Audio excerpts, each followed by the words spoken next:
नमस्कार दोस्तों, मैं अंकुर उपाध्याय स्वागत करता हूं आप सभी का एक बार फिर से अपनी नई वीडियो में।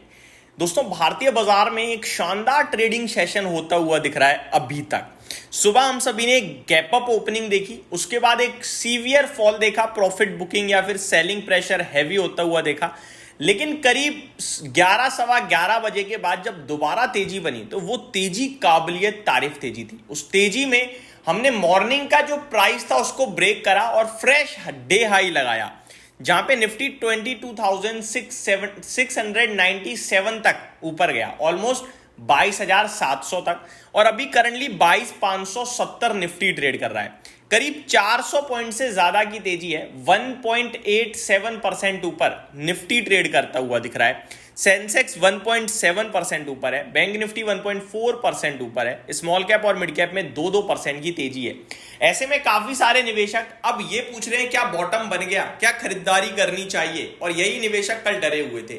जब कल बाजार गिर रहा था तो भी मैंने सिर्फ एक ही चीज बोली कि हमारे अपने कारण नहीं है, ग्लोबली प्रॉब्लम आ रही है, बड़ी प्रॉब्लम आ रही है, उसका इनडायरेक्ट इंपैक्ट आ सकता है। और आपको बिकवाली बिल्कुल भी नहीं करनी है। अगर आपने बेचना भी है ना सौदा, तो आज मत बेचो, क्योंकि आज तो पैनिक में बिक रहा है। और पैनिक में जब भी बिकेगा बड़ा घाटा देकर जाएगा। और जब भी पैनिक होता है उसके 2-3 दिन में एक बाउंस बैक आता है, जहां पे आपको 3-5% का उछाल मिलता है, वहां एग्जिट कर दो। ये सारी चीजें कल डिस्कस करी। आज शानदार ट्रेडिंग सेशन है और मूड माहौल भी बेहद पॉजिटिव है।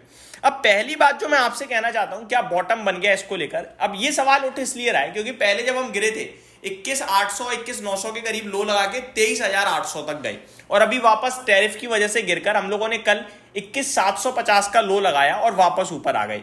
कल भी मैंने आपसे 330 वाली वीडियो में कहा था कि अगर बाजार यहीं से घूम गया, अभी तो ऐसे कोई चांस नहीं दिख रहे हैं, लेकिन इनकेस अगर घूम गया तो ये डबल बॉटम की कंफर्मेशन हो सकती है।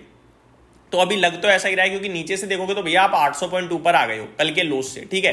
तो लग तो रहा है कि क्या बॉटम बन गया, दिमाग में तो आ रहा है बिल्कुल, बट अभी कहना जल्दबाजी है। मैं आपको 2-3 चीजें इंटरेस्टिंग बताना चाहूंगा। पहली बात, आप ये देखो कि दुनिया भर में जो हो रहा था उसमें क्या बदला है, तो आपको मिलेगा कुछ भी नहीं बदला।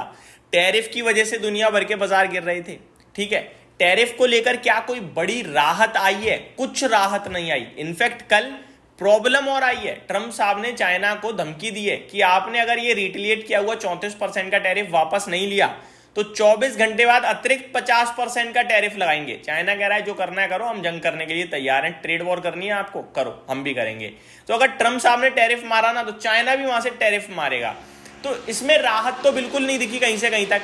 तो कहने वाली बात यह है कि अगर बाजार टैरिफ को लेकर गिर रहे थे तो टैरिफ पे कोई राहत नहीं है, फिर बाजार आज भागा क्यों हमारा? ये हमारी अपनी इंटरनल स्ट्रेंथ है भाई साहब। अब दूसरी बात, अगर दुनिया भर में गिरावट हुई तो हमारे यहां बाजार कम गिरे। मेरे पास एक कमेंट था कि अंकुर भाई आप अभी तो कह रहे हो कि हम कम गिरे हैं, लेकिन अगर आप 2024 सितंबर से काउंट करो तो हम तो पहले ही गिर चुके हैं। तो पहले हमारी प्रॉब्लम थी भाई, सितंबर में हमारा जीडीपी 7 क्वार्टर्स के लोएस्ट पॉइंट पे चला गया था। वो प्रॉब्लम थी भाई हमारी प्रॉब्लम थी, हमारा जीडीपी नहीं आ रहा था, इन्फ्लेशन ऊपर आ रहा था, हमारी ग्रोथ रुक गई थी। उसके पीछे रीजन सरकार ने दिया कि केपेक्स ही नहीं हुआ, सरकार इलेक्शंस में बिजी थी और वो धीरे धीरे धीरे बढ़ने लगा। मैंने आपसे कहा कि क्वार्टर 2 की जीडीपी जो है वो बॉटम कर गई है, क्वार्टर 3 में उससे इंप्रूव हुआ, अब क्वार्टर 4 में क्वार्टर 3 से भी इंप्रूवमेंट मिलेगी। और जो Q1 चल रहा है ना, इसमें तो दबा के खर्चा करेगी सरकार। तो ये सारी चीजें थी उस समय हमारे लिए, इसलिए हम पहले गिरे। लेकिन अभी हमारे लिए सब अच्छा है, हम रेट कट कल करने को तैयार हैं, हमारी मार्केट में आरबीआई पैसा छोड़ रहा है, लिक्विडिटी आ रही है, हमारी जीडीपी सुधर रही है, तो हमारे लिए तो सब कुछ ठीक ही दिख रहा है। फिर हम क्यों गिरे उतना जितना अमेरिका गिर रहा है? अमेरिका तो प्रॉब्लम में मंदी के आसार आ गए हैं, तो सिनेरियो डिफरेंट है। अब आप देखिए कि हम गिरे तो सबसे कम बीते 2-3 दिनों में, और बढ़ने की जब बारी आई तो भारतीय बाजार विदाउट एनी न्यूज भाग रहा है। 2% ऊपर ब्रॉडर मार्केट दिख रहा है हमारा। अब ऐसे में मैं आपको यूरोप के मार्केट्स की बताता हूं। पहले यूरोप के बाजार जो आज जो 2 दिनों में बड़ा भयंकर टूटे, आज उनमें क्या हो रहा है? फिटसी 1.25% ऊपर है, डेक्स 0.5% ऊपर है, और कैक भी 0.5% ही ऊपर है, और हम है 2% ऊपर। तो आउट परफॉर्मेंस है। ये चीज आपके साथ कल भी कही थी। दूसरी बात, अगर हम अमेरिका की बात करें, कल भी लाली बंद हुए हैं। अगर करंट सिचुएशन भी देखी जाए ना, तो डाउ फ्यूचर्स आपका खड़ा है भाई साहब 700 पॉइंट ऊपर, यानी कि 0.25% ऊपर। नेस्डेक फ्यूचर्स खड़ा है 1.25% ऊपर, और S&P 500 फ्यूचर खड़ा है 1.25% ऊपर।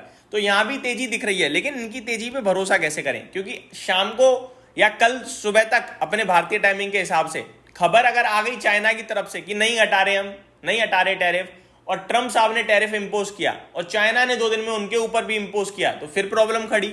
तो ये तो मैटर बिगड़ ही रहा है ना, सुधर तो रहा नहीं है इनके लिए। तो इनकी तेजी को देखकर हम तेजी में नहीं है, हम तेजी में क्योंकि हमारे बाजार में स्ट्रेंथ है, हमारी देश में इकोनॉमी में स्ट्रेंथ है। अब आते हैं बॉटम वाले सवाल पे, क्या बॉटम बन गया? तो देखो, ये कहना सुनना बड़ी जल्दबाजी होगी जिस सिचुएशन में हम हैं। मार्केट कंसोलिडेशन में रह सकता है, स्टॉक स्पेसिफिक एक्शन होगा, आगे पीछे होके बैंक्स, फाइनेंशियल्स, एफएमसीजी स्टॉक्स ऊपर जाएंगे, कम गिरेंगे, और आईटी, फार्मा, ऑटो, कुछ चुनिंदा टेक्सटाइल कंपनियों के लिए शायद हो सकता है थोड़ा अर्निंग्स में डीग्रोथ तो नहीं कहूंगा, अर्निंग्स में कमी आते हुए दिखेगी, ग्रोथ में कमी आते हुए दिखेगी, तो वहां थोड़ा कंसोलिडेशन या गिरावट हो सकती है, ऐसा कुछ हो सकता है। ये सब होगा यूएस की वजह से। यहीं समाप्त करता हूं इस वीडियो को, उम्मीद करता हूं डिटेल्स पसंद आई होंगी। Thank you so much for watching this video, have a great day guys.